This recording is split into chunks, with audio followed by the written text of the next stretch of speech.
அல்லாஹ்வுடைய தூதர் சொன்னார்கள், கபரில் இருந்து முதலாவதாக எழுப்பப்படுபவன் நான் தான் ஆதமுடைய பிள்ளைகளுக்கு தலைவனாவேன்.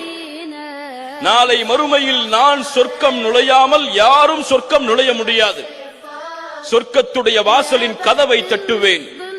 அங்கே இருக்கக்கூடிய ஹாசின் காவலாளி கேட்பார், யார் நீங்கள்?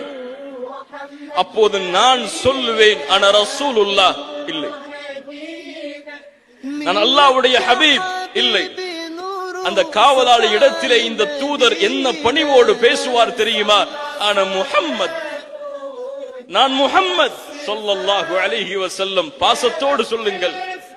அந்த காவலாளி சொல்லுவார், உங்களுக்காகத்தான் இந்த கதவை திறக்க வேண்டும் என்று அல்லாஹ் எனக்கு கட்டளையிட்டிருக்கிறான். கொஞ்சம் நில்லுங்கள். தூதருக்கு இந்த கண்ணியம் என்றால் தூதர் அனுப்பப்பட்ட இந்த சமூகத்திற்கு அந்த கண்ணியம் இல்லையா? சொர்க்கத்தில் முதலாவது தூதர் நுழைந்தால் அடுத்து நபிமார்களும் அவர்களின் சமூகங்களும் நுழைந்ததற்கு பிறகுதான் இறுதி சமூகமாக இருக்கக்கூடிய நாம் நுழைவோமா? இல்லை. அல்லாஹ்வுடைய தூதர் சொன்னார்கள் ஸல்லல்லாஹு அலைஹி வஸல்லம், நஹ்னுல் ஆகிரூன் அல் அவ்வலூன யௌமல் கியாமஹ். நாம் தான் இந்த பூமியில் அனுப்பப்பட்ட சமூகத்தில் இறுதியானவர்கள்.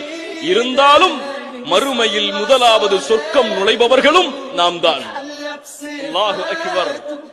மறுமையில் முதலாவதாக விசாரிக்கப்படும் சமூகம் இறுதியானதாக இருந்தாலும் முதலாவது விசாரிக்கப்படுவோம், முதலாவது தீர்ப்பு கொடுக்கப்படும்.